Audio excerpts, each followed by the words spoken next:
Mulheres que Mudaram Eras, de Márcia Silva. Continuando no capítulo 5, hoje vamos falar sobre maternidade espiritual, o ministério mais poderoso. Na igreja, Deus chama todos para gerar filhos espirituais, mas às mulheres é dado o privilégio de gerá-los desde a infância. Em minha opinião, a maternidade espiritual é o ministério mais poderoso, porque ela alcança a pessoa na infância, quando ainda está em formação em todas as áreas de sua vida, inclusive a espiritual. Sendo assim, podemos formar desde o início uma mente sã e um caráter santo.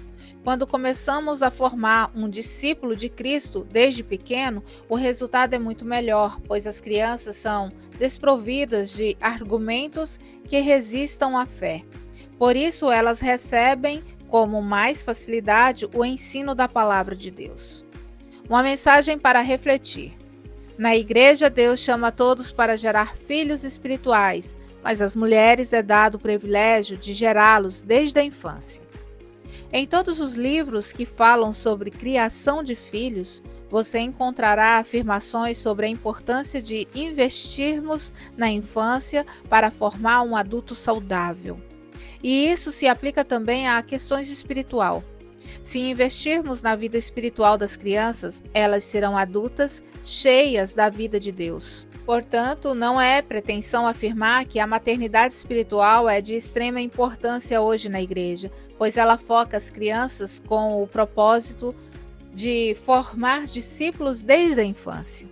Através da história de Samuel, a Bíblia confirma essa verdade. Ele foi gerado, treinado e estabelecido como líder de uma nação, porque desde a infância houve um investimento para esse propósito. A maternidade como missão e propósito de Deus. A Bíblia diz que ser mãe é uma missão. Veja em 1 Timóteo capítulo 2, versículo 15. E isso também se aplica àquelas que são mães espirituais e fazem do seu trabalho um propósito de vida. Criar os filhos nos caminhos do Senhor não é uma missão fácil e requer muito investimento.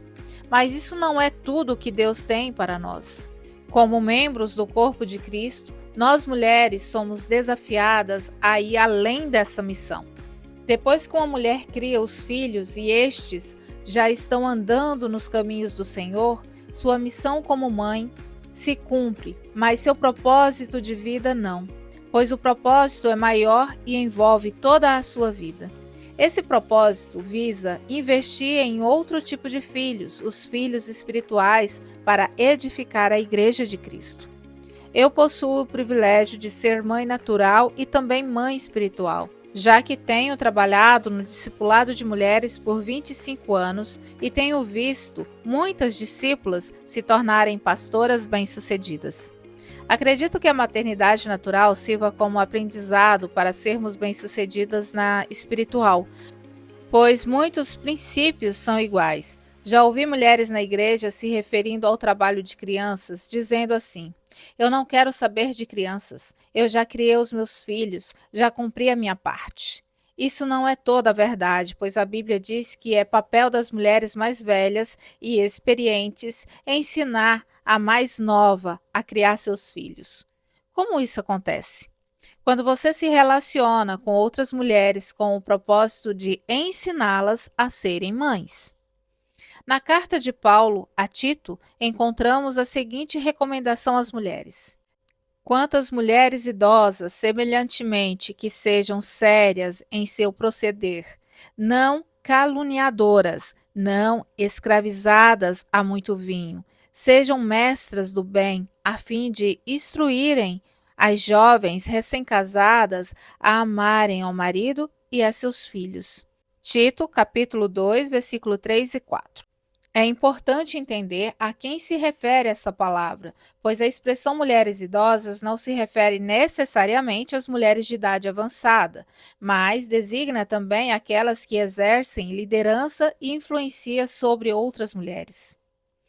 Outro termo importante nesse versículo é instruir, que traz o seu original o seguinte significado: controlar, equilibrar, manter alguém em seu dever. Portanto, o propósito de Deus para você, como mulher, não é apenas gerar filhos para Ele, mas também formar mães. Sua vida tem um propósito maior do que se casar, estudar, trabalhar e ter filhos. Essas coisas podem passar, mas o propósito de Deus para você permanece até o fim.